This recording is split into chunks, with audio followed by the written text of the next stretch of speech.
officially get started. I think I pressed record and the recording should now be on. Yes. So welcome everybody to this workshop. My name is Rutger Klaas and I'm a professor of political philosophy and economic ethics at Utrecht University.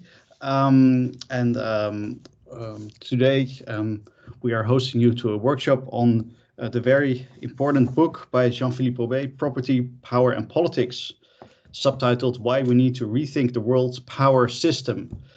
At Utrecht University, I'm the project leader of two independent research projects. One is on property and its effects on political power, and the other one is on the political and public role of business corporations. So, Jean-Philippe, when your book appeared, of course, our attention was immediately drawn to it. It's a large part of it is about property, and another very large part of it is about the role of corporations. So this is a perfect match for the kind of things we're doing at our department at Utrecht University at the moment. So today we'll first have a lecture by Jean-Philippe Robé. He will talk for about 45 minutes. After that, I propose we have a 5-minute break just to get a cup of coffee, and then we'll proceed with another 45 minutes of Q&A. Let me just introduce Jean-Philippe Robé here. Officially, he's a practicing attorney and legal scholar, so combining two legs, one leg in the practical and one leg in the theoretical field. He is a member of the New York and Paris bars and teaches at Sciences Po Law School in Paris. He holds law degrees from the University of Lyon, University of Michigan in Ann Arbor, and the European University Institute in Florence. And he wrote his PhD thesis under the supervision of Gunther Teubner and Susan Strange. In France, he got awarded a Prix du Cercle Montesquieu for his book Le Temps du Monde de l'Entreprise. And also perhaps interesting for today's discussion, he's one of the members of the informal expert group on company law and corporate governance, advising the European Commission on these issues. So maybe at some point you can also say something about that, Jean-Philippe, whether this, your analysis also will find its way into the European Commission via that route. But I will focus on the intellectual content most of the time, I guess. And Jean-Philippe, for you, please take the floor. It's really a pity we can't welcome you at Utrecht University. We had hoped to stream this workshop from a very nice, fancy room at Utrecht University, but we'll have to do that at some other point in time. We didn't want to hold up and postpone and then again postpone this workshop given the enormous uncertainties about Corona. So that's why we're doing it online, and welcome to everybody who is joining us from all around the world. That's the advantage, of course, of going online. So please take the floor for a 45-minute lecture on your book. We're looking forward to the discussion. Yeah, thank you very much, Roger. And I would like to say how much I am pleased to have this opportunity to present the book. Your team has been very supportive, has been helping me in the preparation of this, what was supposed to be a great event. And Noah has been particularly helpful in this regard, but unfortunately we have to do it live. So let's try to do it in a funny and instructive way. And with no further ado, I will try to share a PowerPoint with you. So bear with me a few minutes.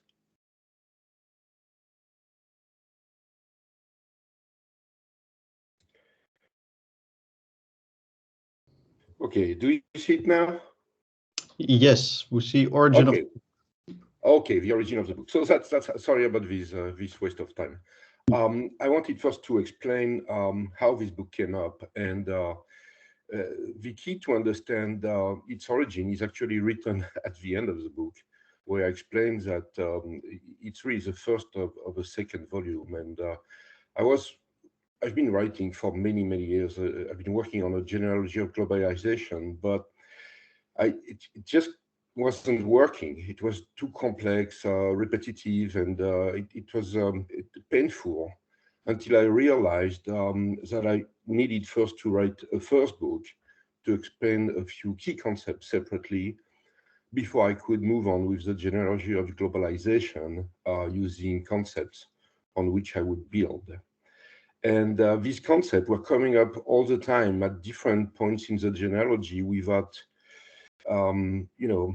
being written by authors in the same way. But I was finding some kind of logic there, which was just too difficult to explain in one single book. Now, these concepts are the ones which are being explained in Property, Power, and Politics. By the way, the first title of the book was The Power System, but the publisher didn't like it, so that's how it moved the way it is. The key concepts I'm mentioning are basically six. So the first one for me was developing an understanding of what I call the power system. The idea being that at any point in time, there are always macro and micro powers in society. And the macro powers need relays. They cannot operate by themselves over the whole of society, and they need what I call micro powers to operate as relays in a system. And the macro powers also need macro powers for their kind of recognition, which can be official or not. They can exist as separate entities, corporation if you want, or local communities with a legal recognition, or not. But they do need a kind of encompassing system to give them some form of effectiveness. And together they form, what I call the power system. The second key concept is a renewed understanding of modern property. And I insist on modern. I don't mean to cover all the potential meanings of property, but in today's world, and starting with modernity, a new concept of property is the one we know today as developed. And the key thing here at this stage of the presentation of the key concept is to understand that property is not a right over things. It's really a part of the power system, of our power system, and it gives owners a right of decision making as a matter of principle against others in connection with the object of property. Now, every word in this definition is important. Of course, we could not live by using this expression all the time, and the word property is a shorthand for this. But that's really what property means, a right of decision making as a matter of principle against the whole world. The third concept is actually the one I'm coming from, which is, an understanding of corporate law and its role in the development of the economy, society, etc. And what I do call now the power system. And actually, I think corporate law, when it got introduced in the legal system in the 19th century, has been the source of tremendous changes in all respects. I think it is a formidable invention, but extremely dangerous as well. Because basically property is a decentralizer of sovereignty. And when you concentrate property by using this technical device we call the business corporation, you actually do create new sovereigns. And as long as it is in a state system, that's okay. But if you go global, now you start having real life problems. A fourth concept I also have in mind, and it's really making a difference of between liberalism and capitalism. I know they are often taken as synonyms, but in my construction, they're really not. And I think that liberal institutions have been overwhelmed today by what can be called shareholders' capitalism. The fifth concept is this dichotomy we see all the time between states on the one hand and market on the other. And actually, I think there's the two sides of the same coin. And you cannot have markets without what we call states today. And states do need markets to feed themselves via taxes and other resources. And finally, I do not think that we do live in a market society. We don't. We live in a market in a society of organizations and the governance of all these organizations has consequences on our lives. Now, before we go into the details of these concepts, I would like first to present what the issues are. And the issues are first the fact that we are today living the dramatic consequences of the neoclassical ideology. This ideology which sees us as being a market contractual society among equal individuals.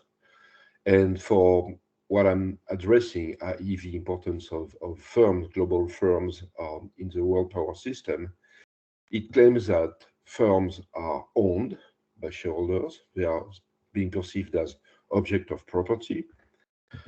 It does consider that firms are private organizations.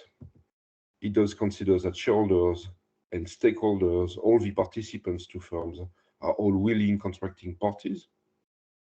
And because they are free to contract or not, they, by definition, accept their position in the organization. And there are no political issues in firm management because it's only a private matter. And all these aspects are basically wrong, but they are part of this ideology. Now, the consequence of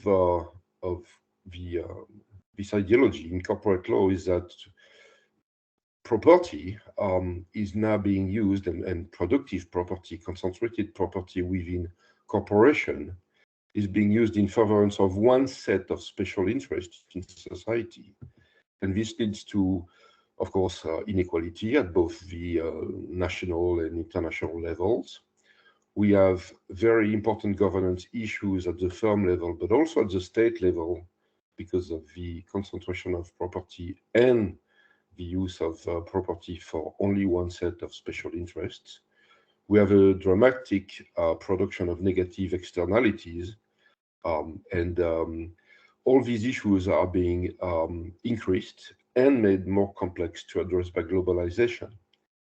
They are not a pure creation of globalization. Globalization just makes them harder to address because we have ineffective political institutions.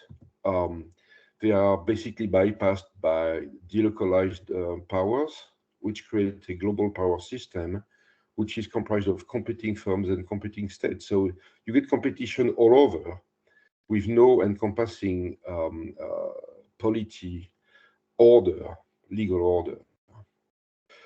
To make things worse, we also have, in my view, important social sciences because of the national methodologism, which is very often there. Very often scholars know about it, but often they don't even realize that they take the existence of the state for granted by definition. And they consider that things can be done by using states, which is sometimes right, but sometimes not right in a global system. And for me, the first, by magnitude, issue of importance is climate disruption. And I decided to address this one in this book, but it's a choice to address this issue. There are many more, and they potentially need to be addressed differently. But it's a choice I made, and I just couldn't, and I guess I should not have been addressing too many different issues in one single book because it would have been too long and overwhelming for many readers. So, but I think the book is still useful to address other issues. A key about the book being in the subtitle. It starts with why we need to, understand differently the power system. It doesn't say how, and how is open to lots of different views and lots of different perspectives for lots of different issues. Now, going to the key concepts, I would like to go into more details on these notions, and to start with the notion of power system, which is, for many of you, will not be surprising, but power does not exist in isolation.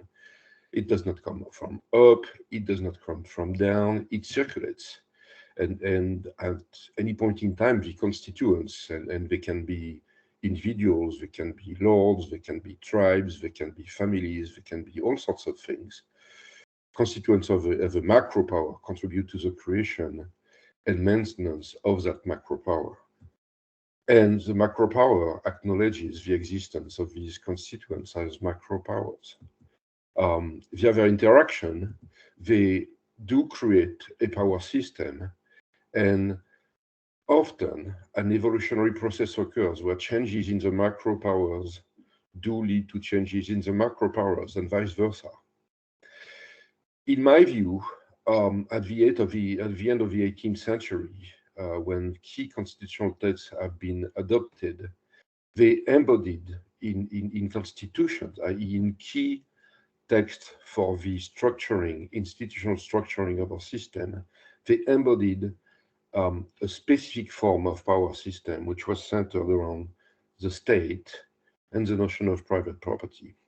But again, these are constitutional texts in the Western world.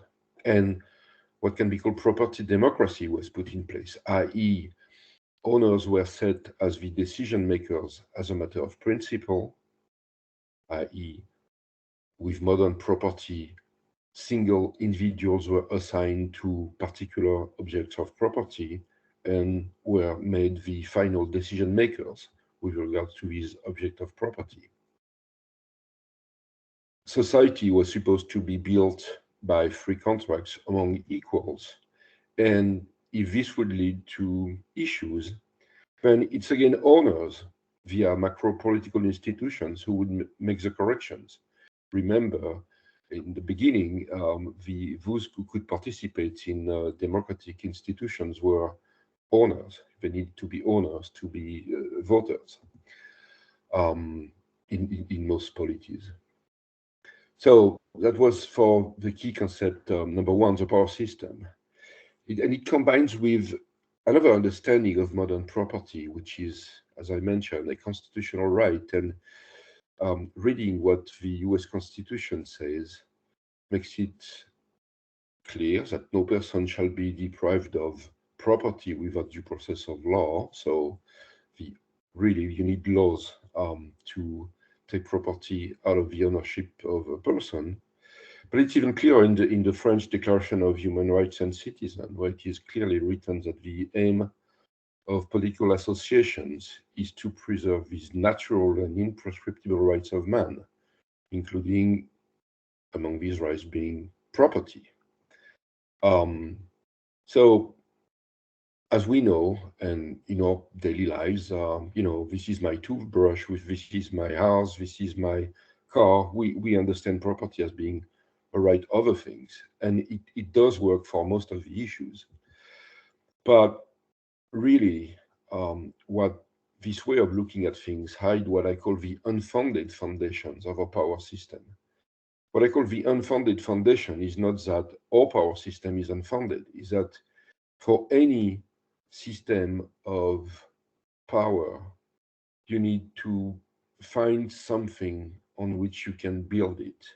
And that something usually is paradoxical, doesn't necessarily make a lot of sense, but very often it has to be somehow hidden in the system so that there's no contestation about the system. And here, with property being understood as a right over things, we are treated as being equals in right. Okay, we can vote equally, we can do all sorts of things with equality, but clearly we are not equal in property rights, which is somewhat acceptable if property is a widely shared right, if there's not too much inequality. But when property is concentrated, that becomes highly problematic, because if you concentrate rights against others via the concentration of property, that means there's no equality in the system, no political equality, no legal equality.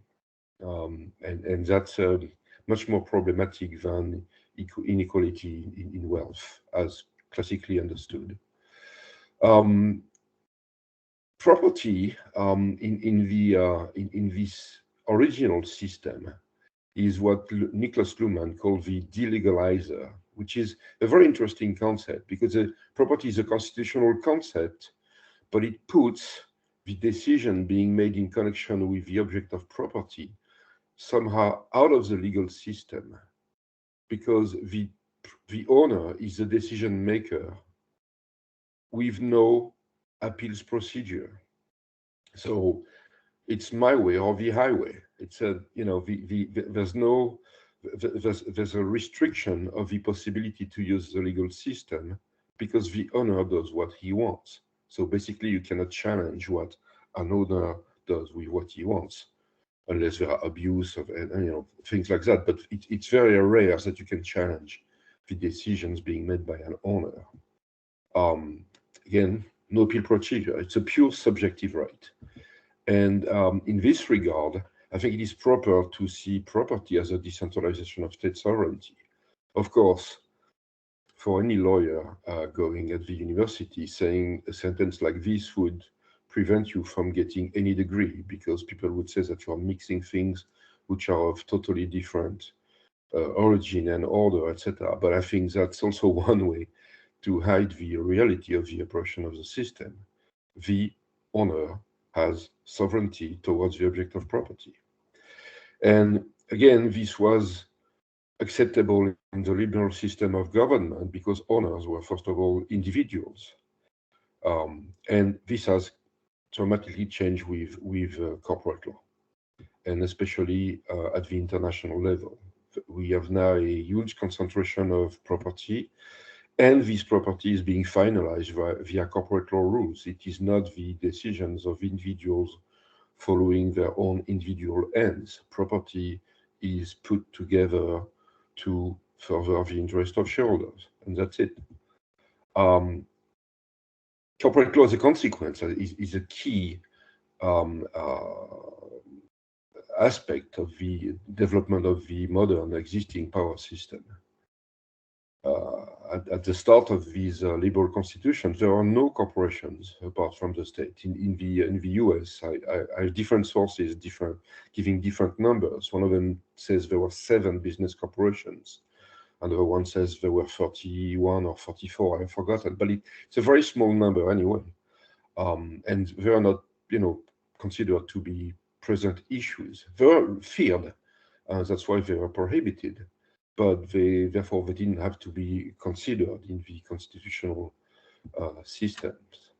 And of course, there were no groups of corporation, which are a very strange combination of different legal persons being put together in an organization which as of itself does not have an existence, but we can put together under common ownership different legal person, which is a very strange thing that corporate lawyers can do. And there are no global firms, no firms with global reach, able to play one state against another one. Now, clearly, with the introduction of modern corporation, the constitutional system of government de facto had to change. Again, if you can concentrate property right with no limit eternally, you create concentrated powers, which are competing with the state. And that really relocalizes, reorientates, reconfigures sovereignty. And now we have this reconfiguration of the world system. We still have local sovereigns and states are sovereign, and I do not think states are going to disappear anytime soon, if ever. And they can still have an impact over what can fall under their jurisdiction. But firms can escape most jurisdictions, and they can undertake tax, regulatory, all sorts of arbitrage, which makes it difficult for states to actually be effective in the use of their sovereignty. And one key aspect, and I know this is not obvious for many people, but firms do not have any legal existence, and they operate via numerous corporations, and making the difference between firms, especially at the world level, and corporations is very important, because when we think that we can act on firms, impose duties, liabilities, obligation on firms, you have to go through the corporations. And for multinational firms, they are using sometimes hundreds of corporations, and based in different states, in different jurisdictions. So it makes of them very difficult objects of power to really attack. This move from liberalism to capitalism, I guess, is quite understandable once we understand the importance of corporate law, because with corporate law, there's clearly a new form of capitalism which arises. Can be called financial capitalism if some want, but that started before what is usually called financial capitalisms. There is today the concentration of property we have, which is really gigantic, could never have existed without the business corporation. Again, the consequence of this concentration is that subjective rights have now become objective rights. They have now become finalized. So the property which potentially was out there in society and which could be used for individuals in furtherance of their interest or wishes, etc., is now being really used, finalized only for the benefit of shareholders, which are understood as the owners of firm, whereas they only own shares. And but this mistake, this ideological presentation of shareholders as owner, has led to this widespread diffusion of the profit motive with regard to huge quantities, a huge proportion of property rights. And now from subjective rights, we have moved to objective ones finalized by this motive. In a world in which we do not have an ability to create world regulation and with an increased competition among states. So via corporate law, we have given rise to a new constitutional power system. Initially, there was the reaction of states by completely changing their attitude towards the economy and becoming welfare states. That was the first, let's say, constitutional changes, which was generated by the development of corporate law. But now we are living another one because of the globalization of the economy. And we have a real reconfiguration of sovereignty among firms and states at the world level. And that's a new form of capitalism. Key concept, and also number 5, which is addressed in the book, is the relationship between micro and macro powers. It's usually not interesting for economists to look at this. They consider that the market is autonomous, it appears by itself. They usually ignore its institutional requirements, whereas, of course, the security services which are required for a somewhat orderly society are being supplied by states, and it's hard to have markets without an orderly society. States are the one defining and enforcing property rights, which are required for a market society. Of course, markets have developed in other circumstances, but not a market society. States are also there for contract enforcement. They supply the infrastructure which is required for economic activity, and so on. I mean, without and I also could put education, justice, all sorts of things, which, without which the market, the so-called autonomous market, would have great difficulties operating. Beyond that, apart from neglecting the importance of states, economists generally disregard the importance of firms as private organizations.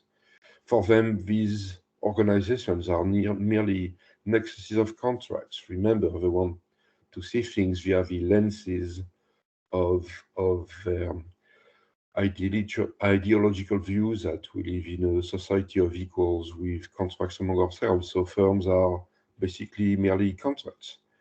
And they can do this by entertaining a widespread confusion between firm and corporation. Um, and as you know, I consider this is important. It is important to make the difference.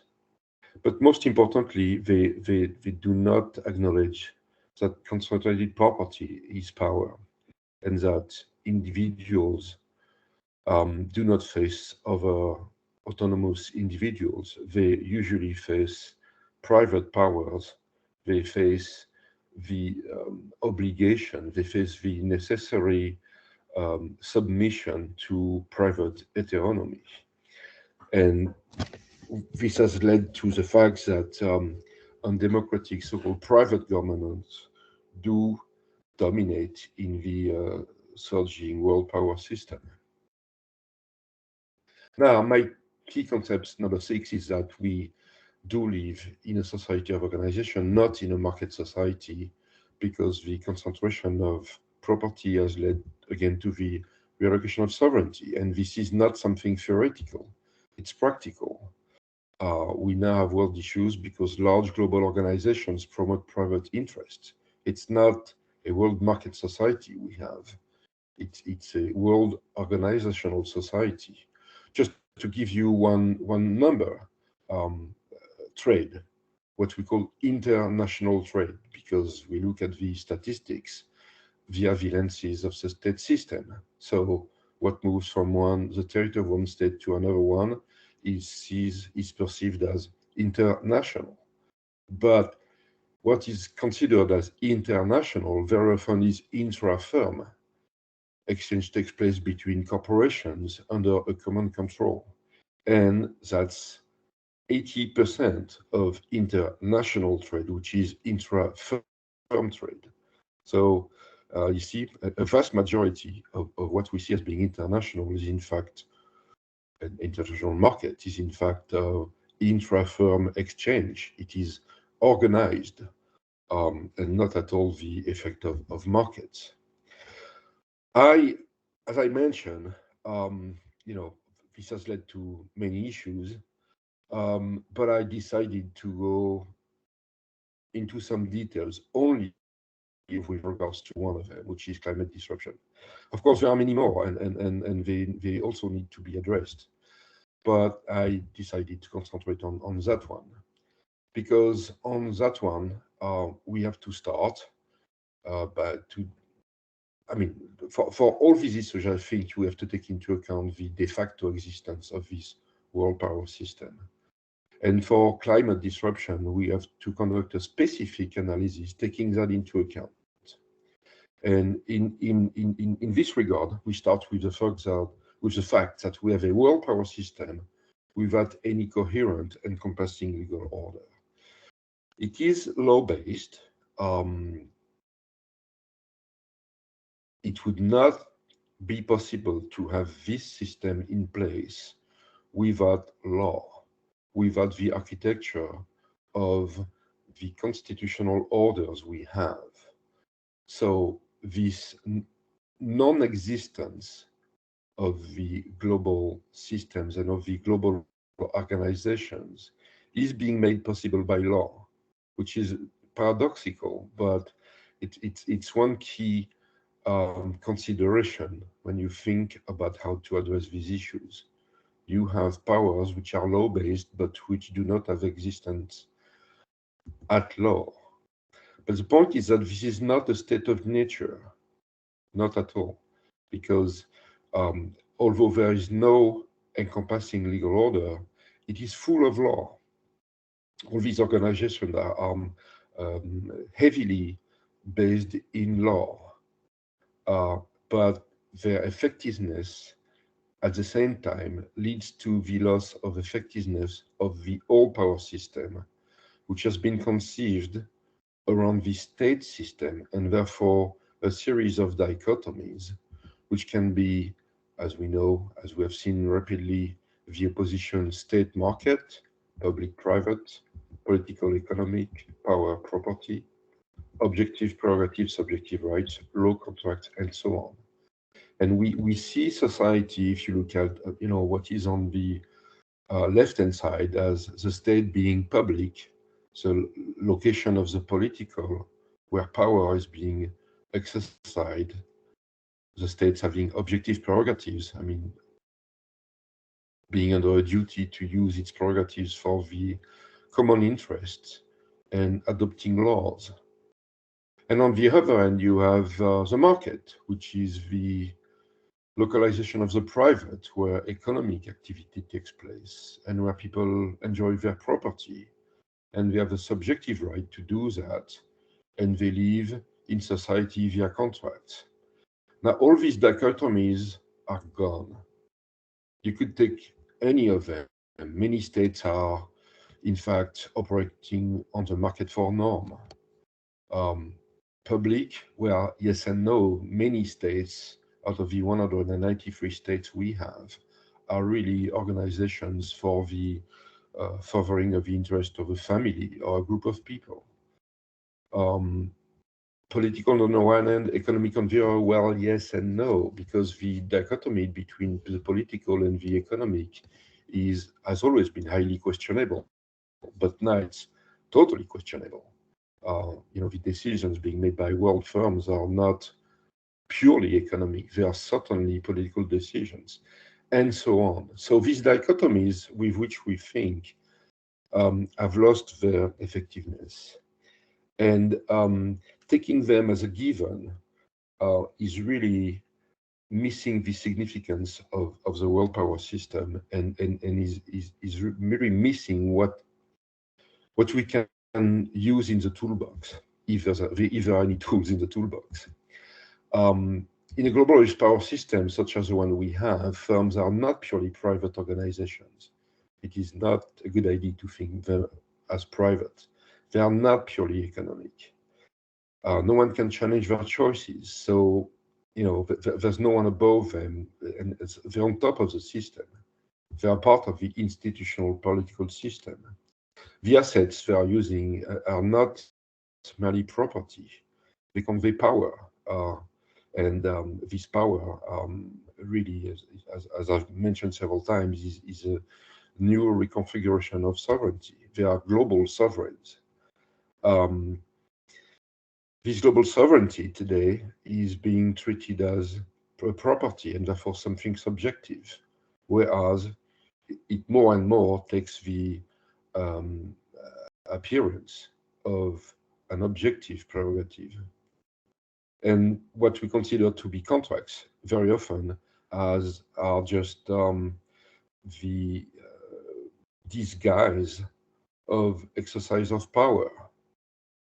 All of us, every day when we go on the internet, we have to accept these cookies. We have to accept, all these things for which we have no ability to say no, or, we get out of society. So, these are, technically speaking, under private law, these are contracts, but clearly this is not what it is, and so on. So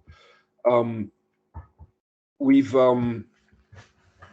taking that as a background of what can be done against climate disruption, I went into the consequences of the accounting of firm operations, given that today the only interest which is being considered in corporate governance is the interest of shareholders. And therefore, the only thing which is looked at is, do we preserve financial capital?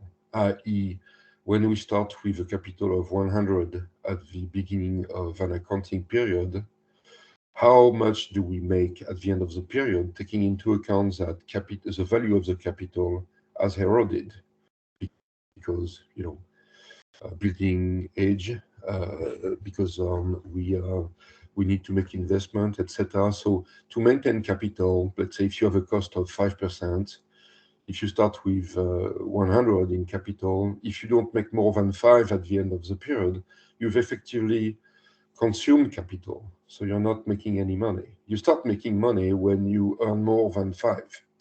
So you take into account in your activity the impact of your activity on your capital. And that is being done for only one form of capital.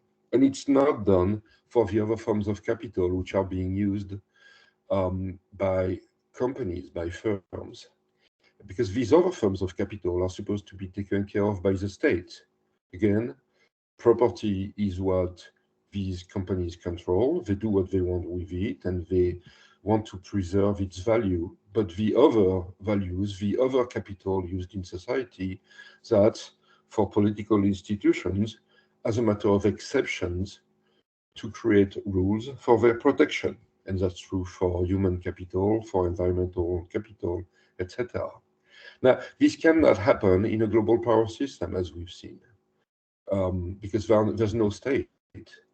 There's only a state system composed of competing states. So we do not find a way to create the rules required for the protection of the other forms of capital. And we've seen it with COP21 in Paris and COP26 just a few weeks ago. States are unable, ineffective as creating these required rules. Of course, you can imagine to change corporate governance, and that could help. Now, one issue, or two issues actually, one of them is that corporate governance is a local issue. It's a state issue. It's corporate law by corporate laws that you need to make the change, and that's not an easy one. But even if you have improve corporate governance with many more representatives at the board level, if you still count in the same way, if you still measure your performance in the same way, well, it will not make a big difference. The fundamental consideration, if you consider climate disruption and the need to protect, in this regard, the CO2 emission capital we have, is that the various forms of capital are not substitutable. That is true for financial capital. If you have an increase in value of your building and a decrease in your value of your inventory, they compensate each other. They are substitutable. But that's not true for, let's say, financial capital and environmental capital. An increase in value in financial value does not compensate a loss in environmental value. So therefore, you need to supplement the financials. You cannot only include the cost or the take into account sustainability reporting to address these issues. Sustainability reporting, to start with, has no financial impact. So it's just talk about how the company is doing great, and it's 300 pages which you have to read every year about every company, and the companies are changing their reporting methodology, etc. So really, sustainability reporting is a dead end, and the creation of artificial prices does not help. First of all, because we know that it's open to political manipulation, but it also implies substitutability among the forms of capital, because it's a price you're paying. And even if you have the right price, then if you are very profitable in one respect and a disaster in environmental terms, they compensate. But that's not one way to protect the environmental capital. So to ensure that you are not breaching this substitutability barrier, the way to account has to be supplemented by taking into account the replacement value of the CO2 absorption capacity. And basically, it's answering to one question: how much does it cost to create the CO2 well required to compensate the CO2 emissions? Okay, and that comes after financial accounting, and therefore your bottom line takes into account the cost you're imposing on the environment. and is not allows you to have non-substitutability and the taking into account of your impact on the environment. The idea being that it has an impact on the evaluation of accounting entities and a potential feedback effect on their choices. Now, why is it an interesting method in connection with the world power system? Well, simply because it's very hard to create laws. We don't have an encompassing state. And we have very few methods we can use in connection with climate disruption. But one thing we can use is that some accounting rules, and the accounting rules for global firms are global. They're called the IFRS, International Financial Reporting System. So if we want to have rules which have an impact worldwide, without needing to have an international agreement among all the states, etc., it can be done by addressing and putting pressure on an adjustment of the accounting rules. Now, I don't want to spend more time on this because it's not, I mean, it's an important aspect of property, power, and politics. But I do think that for your own purposes, the interest go beyond that, and I hope it goes beyond that. I just wanted to show that although while taking into account the constraints of the existing world power system, it's possible to develop strategies, ideas, proposals, which could be effective at addressing some of the issues we are being presented with. And that was my example in the book, but it's only one example. So again, there could be many more, I hope, many more uses of the approach I've been trying to develop.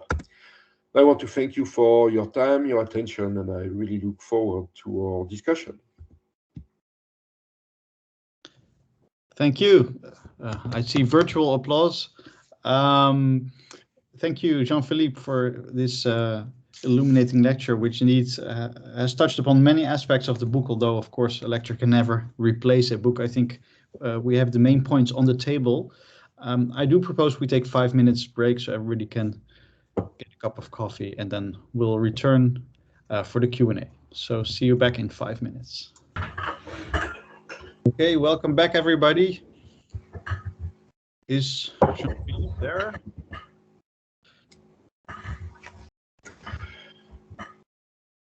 Jean-Philippe, are you there? Yes. Yes, I'm here.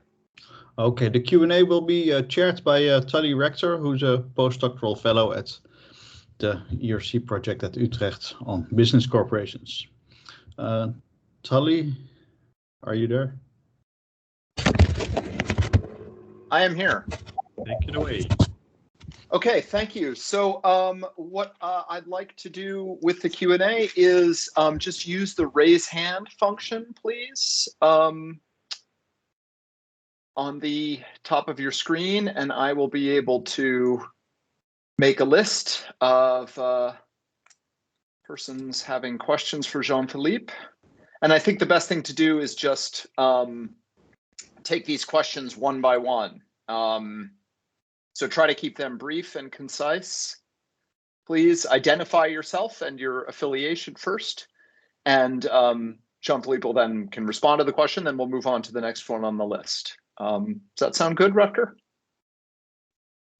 Yeah. Okay, great. So the first question comes from Jonas Fransen.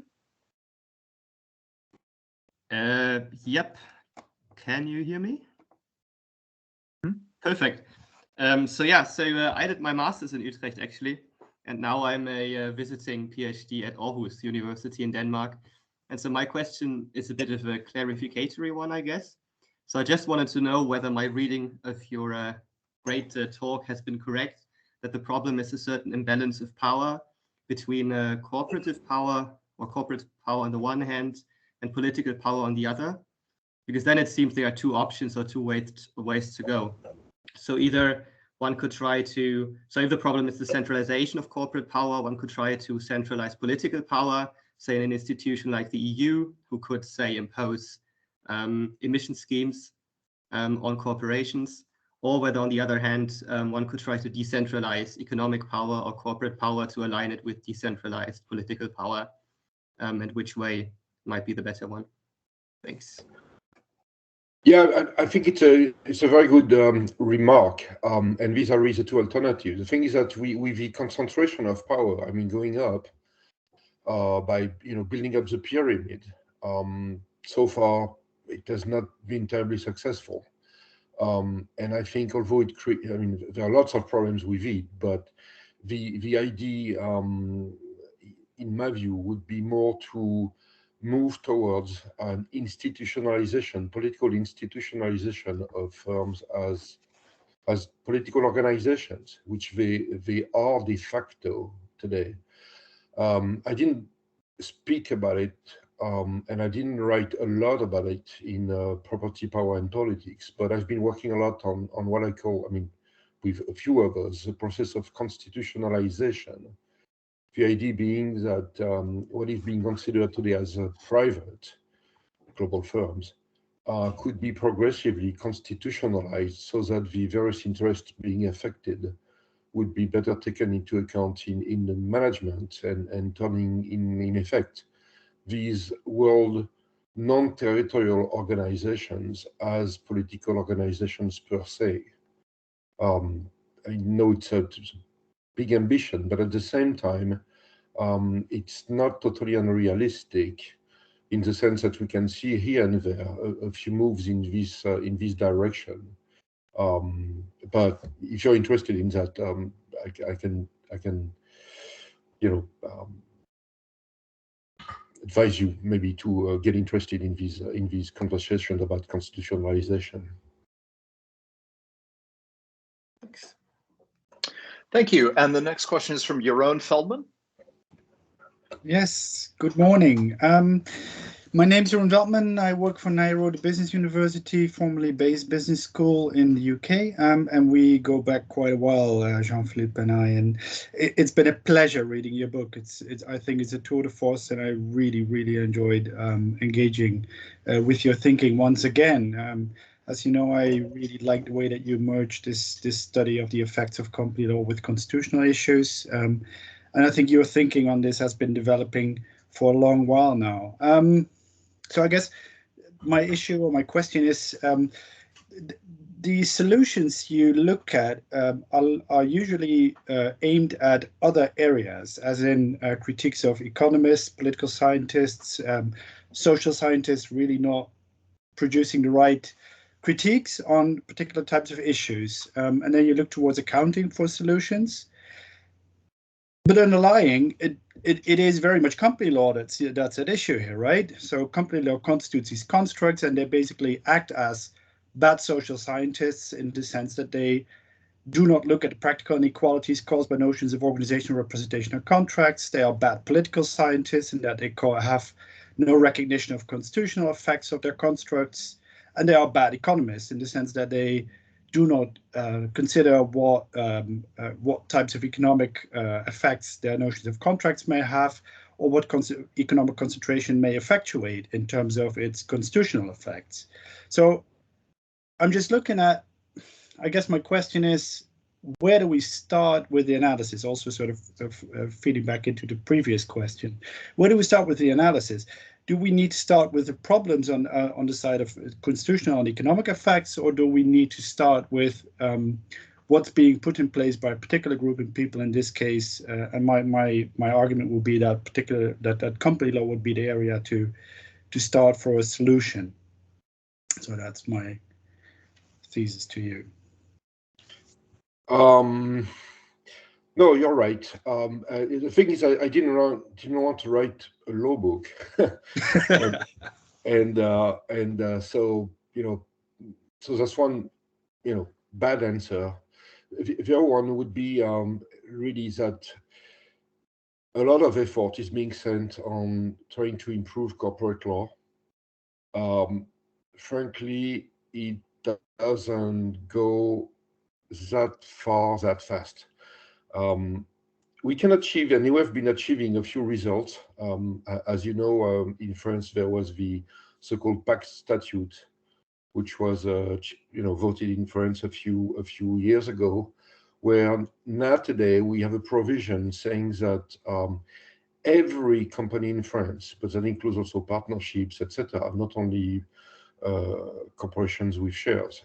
Every company in France has to be managed in its own corporate interest, while taking into account the impact of its activities on the natural environment and on social issues. So, it's both not much and a lot. It's not much because now it needs to be put into practice, into concrete action by companies, but it gives a tool towards changes in the governance of companies. There are some discussions about doing something like this also at the EU level.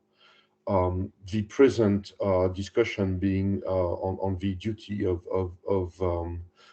care about the regarding the supply chain, etc. So, there are a few changes which are possible in this regard. The problem is that, as you know, corporation law is local law, it's state law, and therefore states are all in a competition to provide the law which is attractive to companies. So it's hard to use these, anytime an area is within the competitive game among states, it's hard to use it as a policy tools. Also, if you look at the history of Europe, for example, regarding co-determination, this is German solution of having supervisory boards of large companies composed by 50% of employee representatives. There have been many attempts for decades to have a European directive on this, and it has never succeeded. So the route of amending corporate law is not as straightforward as it seems. I think it's important to be a bit more nimble than that by using, sideways.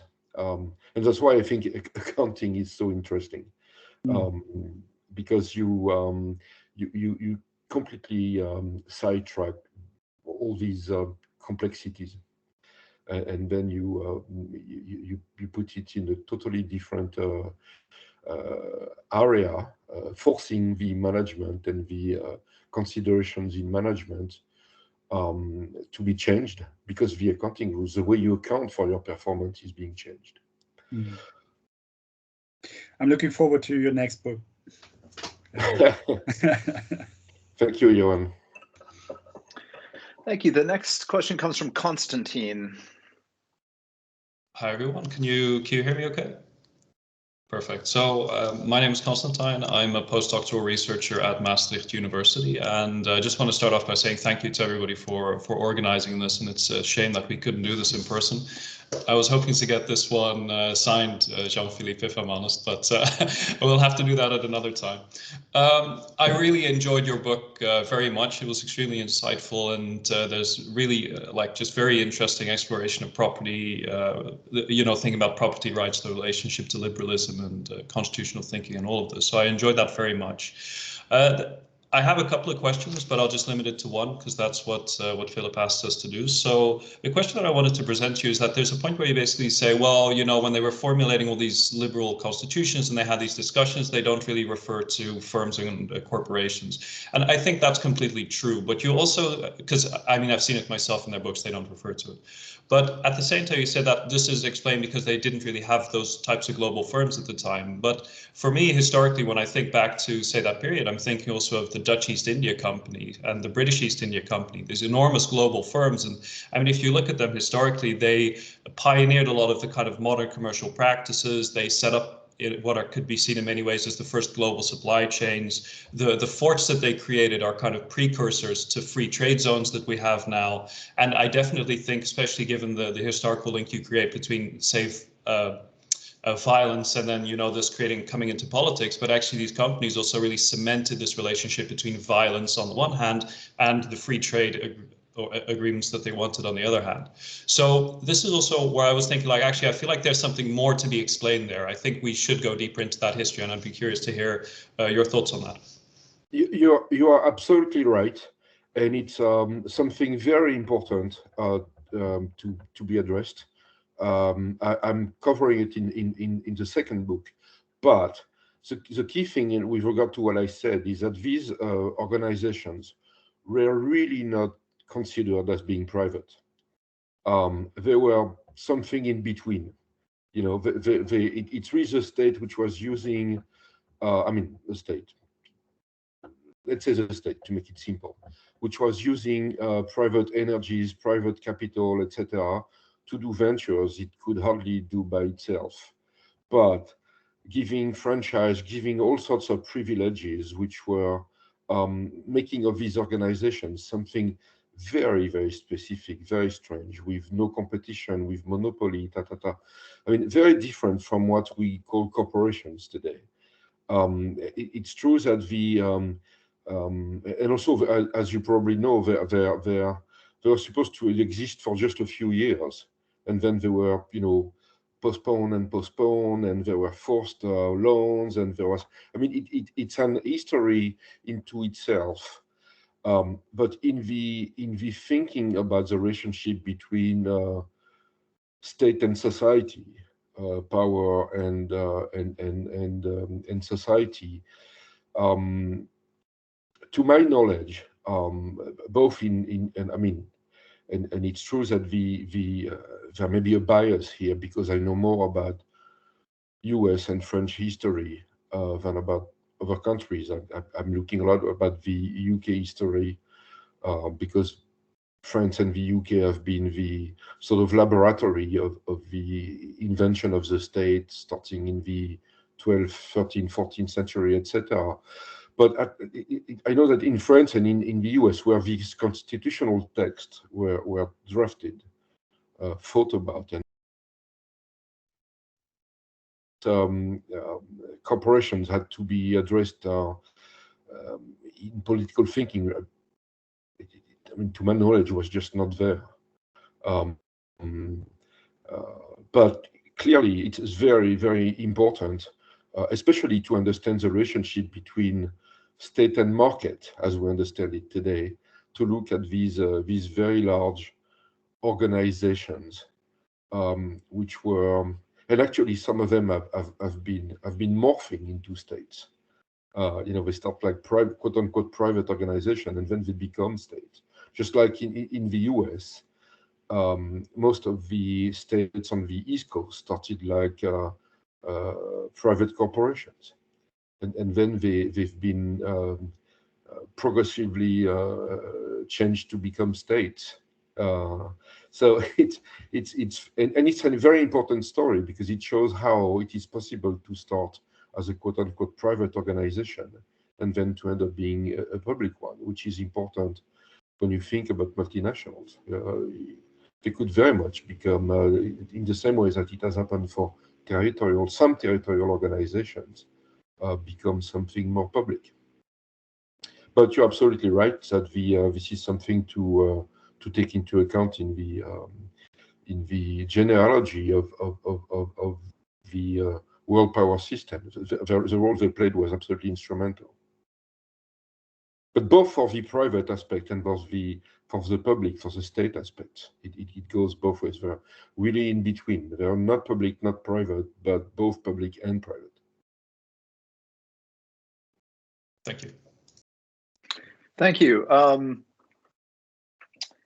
And the next question comes from what appears to be a colony on the Earth's only natural satellite. John Smith, joining us from the moon, please. Floor is yours. Hello. Good morning, everybody. It's actually I'm in Sheffield, England, not in orbit around the moon. But I think if you zeroed in on that crescent, you might be able to see Sheffield, England. I'm not sure which, but anyway, yeah. Thank you very much for setting up this event. I'm an independent researcher who is also employed part-time teaching Chinese pre-master students teaching social science to them before they enter master's courses at Sheffield University. Okay, I just wanted to points. First of all, I think that I must say I've not had the benefit of reading Jean-Philippe's book. I look forward to doing that. I've only got his presentation to go on. It does seem to me that there are some. It's been very interesting to listen to him developing his concepts in a very methodological and very methodical and very clear way. However, I think that there are some faulty concepts which are really fundamental, and also some essential concepts which are completely absent. Faulty concept. I think that equating wealth with capital is a fundamental problem. Natural wealth should not be considered to be capital. Capital is something very specific. It is a form of property. I think it really muddies the waters enormously to confuse capital, which is private property owned by property owners, with such things as natural wealth. Another concept that I think is problematic is this, what it seems to me, highly semantic and very dubious distinction between shareholders as owners and shareholders as owners of shares. Well, I'm sorry, that shareholders are owners. They just own a share of the company. There's no distinction. And that relates to a concept which is absolutely fundamental and which is completely absent so far as it seems to me. And that is the concept of social class. We aren't just talking about property owners, we're talking about a class of property owners. And they are faced by another class of people who do not own property. So there is a fundamental concept of class which is missing from the presentation. And that's true of the discussion of society in general. When we discuss international society, there is another concept which is absolutely fundamental and which is also, so far as I can see, entirely missing, and that is the concept of imperialism. To understand the Dutch and the British East India companies, we have to understand imperialism, and we can then pose the question of how imperialism itself was fundamentally constitutive in the formation of bourgeois societies in Europe. And when we come to that, this is where I'll ask a question, particularly to something that particularly interests me and I find really fascinating and relevant to this, and that is that the argument that Jean-Philippe presented, which was that corporations, or property rather, represents some sort of decentralization of sovereignty. I think that is fundamentally mistaken.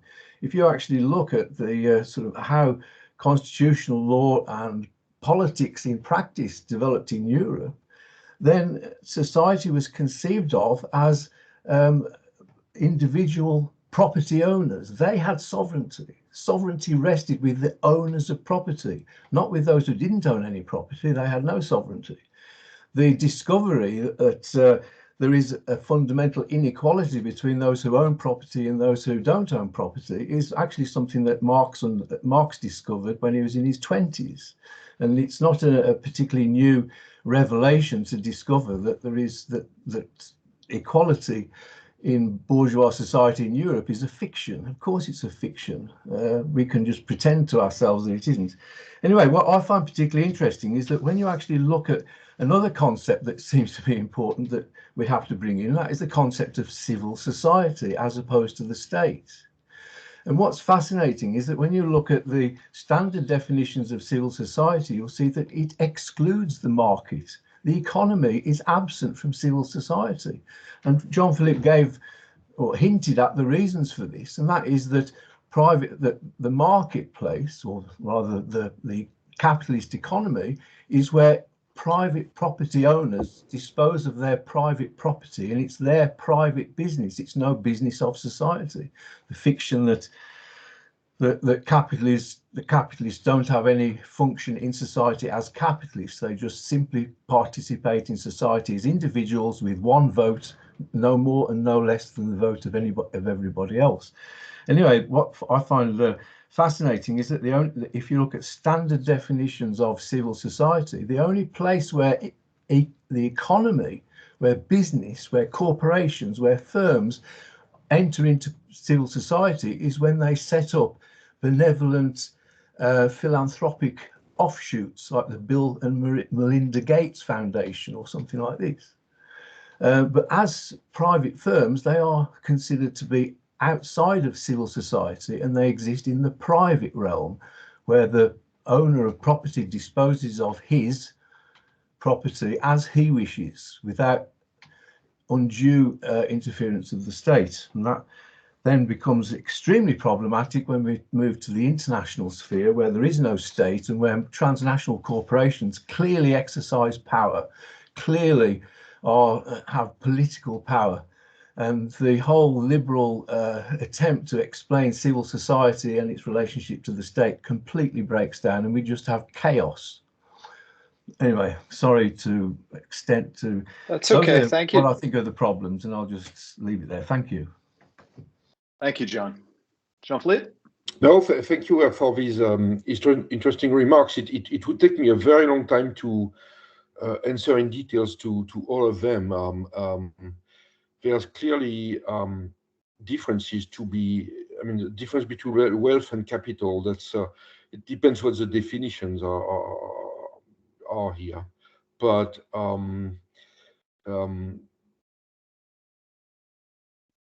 what I'm trying to do, and I understand you haven't read the book, so you know my presentation was very partial and short and neglecting a lot of things, and I would love it, you know, to be more encompassing. But you know, you do what you can in 45 minutes. If you look at the existing system, everything which is not financial capital has a default value, and that default value is 0. Okay, so I'm not saying that I do consider that it's great to put a value on everything, but if you don't, you accept that the value is 0, and I don't. So that would be you know, my hint of an answer here. It's better to have something than 0. Shareholders, yes, they're owners, they own shares, but that does not mean they own corporations or firms. And I know it sounds like technical, but you know, legally speaking, it's something very different, and it's very important because it means that the owner of what is being used in production, for example, is not at all the shareholder. It's the corporation owning, for a meal or whatever. The shareholders only own shares. It's important to make the distinction because, for example, a lot of people say shareholders finance the economy, but that's dead wrong. They don't. Shareholders on the primary market for shares do it, but shareholders on the secondary market for shares don't do it. The money they invest in shares goes to other shareholders. It doesn't go to companies. So, you know, if you don't go into that type of details, you completely miss that, which is that the financial market exists by itself and has really no impact on the financing of productive capacity. Concept of class, well, I understand, you know, that in some ways of looking at the world, this is an important concept. I have to say I don't need it, but I respect your this way of characterizing society. I'm not sure about that. Imperialism, of course, but that's not addressed in the book, so I can't. I will not get back to that. I think on sovereignty we do agree because, as I mentioned all the time, property is a decentralization of sovereignty. So it is the owners who are sovereigns, not the people at large. So I'm not sure I understood your point because I think we say the same thing. And on the concept of civil society, frankly I don't. It's for the world power system, it's a very complex thing because you get all sorts of different participants in this, and NGOs are very important. The press is very important. So civil society changes a lot. It's not something like it's a constant in of history. It's not at all. It really changes, and I'm not sure we can do a lot about it because it covers so many different things that I do not use that concept, and it's not by accident. I've been waiting. Usually, I mean, like I'm just like anybody. I can make mistakes in my analysis, and I can miss things I don't know about. But there are things I know about which I'm not using because I think I don't need them, or I can do without, or they would make the reasoning or the explaining of the reasoning too complex. You see, it's a, and in this regard, it's. I would love to have your thoughts after you have read the book because it could change. I hope some of your perception about my work. Thank you. Thank you. The next question is from Bertjan. Okay, good morning, everyone. Bert-Jan van Beek, Radboud University Nijmegen. First, thanks a lot to the organizers for organizing this very nice workshop, and thanks Jean-Philippe for a very clear, structured presentation. I had two questions. One is how, if we think of the, let's say, making in the global system the corporations more accountable. By changing the idea of accountability, how do we really ensure that, let's say, the long-term concerns are secured in that sense, given the notion, the tendency to both politicians but also economic actors to prefer short-term gain over long-term gain? So how do you sort of envisage the subsequent battle of how to actually give teeth to that long-term accountability, so to speak? My second question would be, you picked out what you call climate disruption as the case to develop in your book and here in the presentation. But obviously, as you said, there might be many other pressing issues. I was thinking maybe of the global health crisis we're facing nowadays. Do you think that, let's say, your solution of improving accountability is the key to all these global problems? Expect different types of solutions for different types. Bertjan, you are breaking up. Bertjan? Yes. I'm not sure about the other participants, but I could not hear your second question. You were breaking somebody's audio is dysfunctional, or there is some sort of buzzing noise that was interfering with. I don't know where that's coming from, but maybe that's Bertjan. If you could just give your question, could be me, part of it again. Actually, the second question was, which other types of global problems do you envisage that need to be solved and can be solved? And is it accountability, increased notion of accountability, that is the key to those problems too? Or would you expect different solutions for different problems? And I was referring maybe to the global health crisis of today as a potential example. Well, of course, these are very important and of course difficult questions.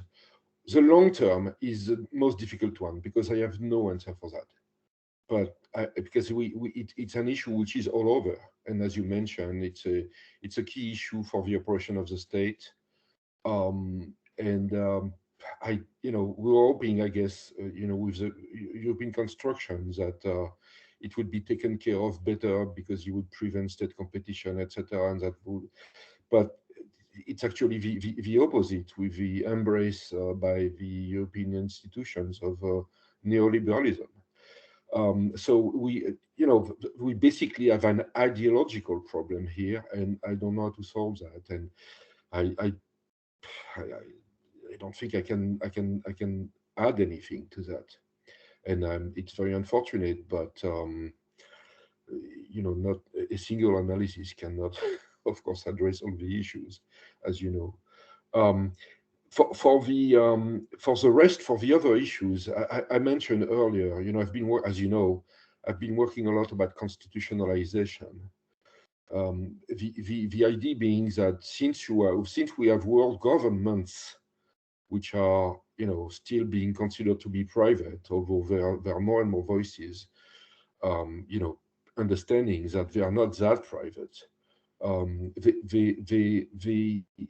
There need to be a feedback between their effective power, which is much more than a pure exercise of property rights, and that this power is too important, too dangerous, too significant in world society, that it can be left to itself.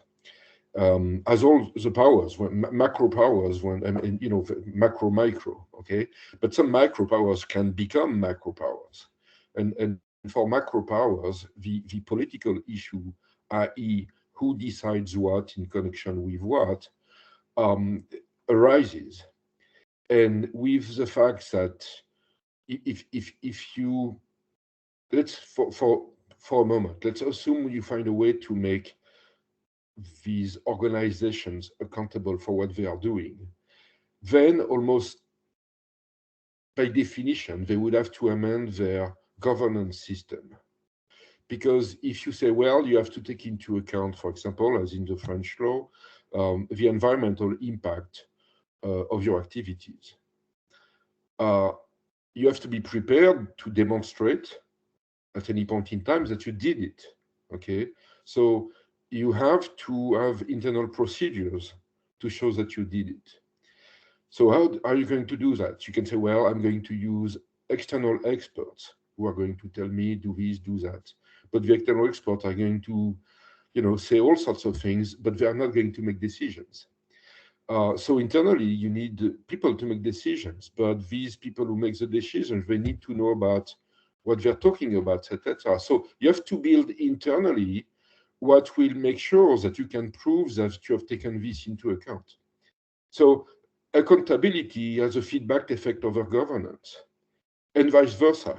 You know, it's a dynamic, it's a process, and that's why I'm so interested in constitutionalization, because as I mentioned, and again, it's not a lot in property power and politics, but in constitutionalization, you have two aspects.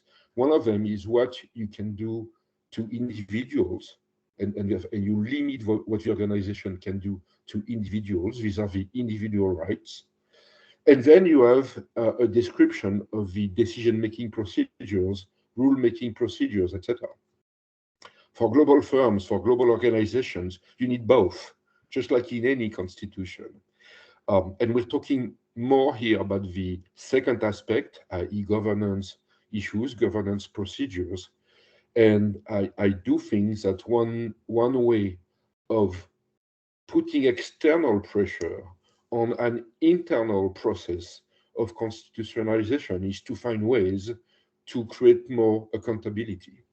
Okay, and that can be class actions, it can be states suing companies for the consequences of their activities, it can be all sorts of things, you know. But the external pressure, if it becomes effective, would, in my view, lead to these self-constitutionalization tendencies. Of course, that's the optimistic way of looking at it. I don't deny it, but I think it's better to be optimistic than to say, oh, you know, there's no way and it's gone and let's go fishing. So, but I do believe in this, and I've been writing, as you know, a lot about this, and will continue. Thank you. We have, I think we only probably have time for one more question. We're going to wrap up at 11:40. And since Kinanya has not asked a question, Constantine, I hope you don't mind, but I'm going to put her ahead of you in the list. So please take it away, Kinanya. Great. Thank you very much. Thank you so much for your book, Jean-Philippe. I was not yet able to read it, so I'm responding to your presentation the past hour. You indicate sustainability reporting is a dead end. And sustainability reporting is the core of what the European sustainable finance agenda and approach is about, right? It's the market is going to solve it as long as we provide the information, then consumers and other market participants are going to behave differently. I feel like your response is, right, it's a dead end. So I'm very curious to hear a bit more about that. But also, I feel like you're then saying, but the price mechanism might solve this, if I'm correct. I'm not entirely sure if I understood you there correctly. Yep. And I'm curious whether you, by that argument, stay within the same sort of business as usual thinking, let's say financial materiality approach to finding a way towards a more, let's say, sustainable economy, no climate destruction. So that's one side of my question. The other side is company law is core to your argument, like the flaws and the solutions. It's part of the problem, but I like in your story, I feel like it's also part of the solution. And you criticize the incrementalism and it's not going fast enough.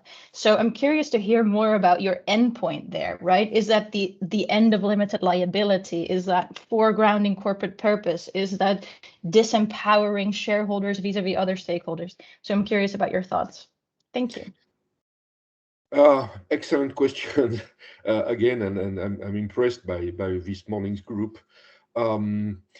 Yes, a dead end, because as you know, what is important is to be able to make comparisons, and these reports are, I mean, nobody reads them. It's each time it's about 200, 300 pages, and there's no common methodology, etc. So this, and again, it's this market ideology saying, oh, you know, let's give the information to the market, and then the market will react.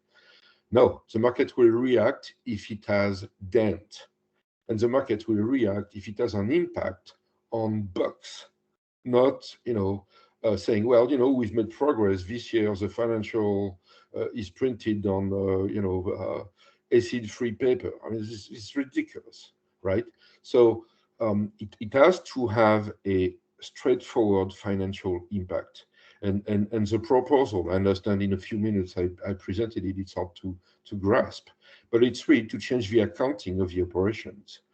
You start with the financials, okay? So you don't change anything, but there's a lot of criticisms to make about the financials as they are being done today, okay? Because they are themselves the product of the shareholder ideology. So the way things are being measured is pretty bad in some respects. But given the timeline we have to address weather disruption, we have to concentrate on what's doable in a very short period of time. So let's not touch the financials. The financials we keep as they are. But then we measure how much carbon dioxide we have been emitting in our value chain within the organization, not only directly, but also indirectly.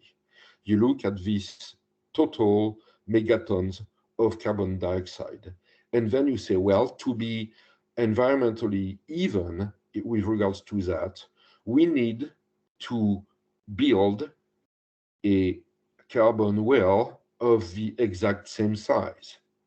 And how much does it cost? Well, $500 million, which you can amortize over 10 years. Well, so it's at $15 million you have to deduct every year because you have to make that investment to be neutral, right? And this, of course, has an impact on the value of your shares, on the profits you can distribute, on everything.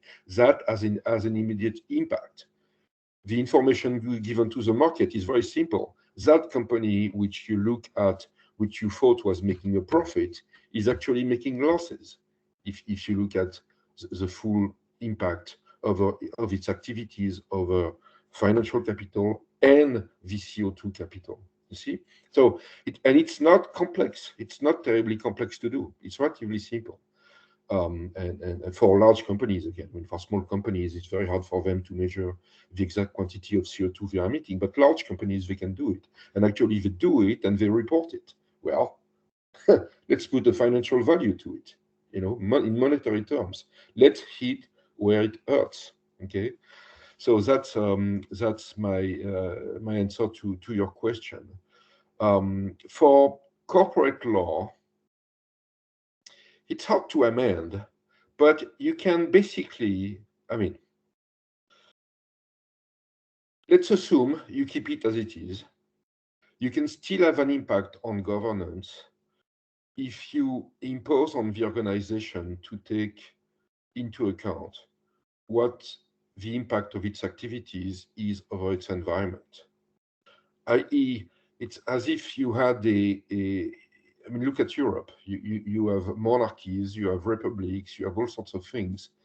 But as long as you're accountable, I mean, I don't like monarchies, but what the heck?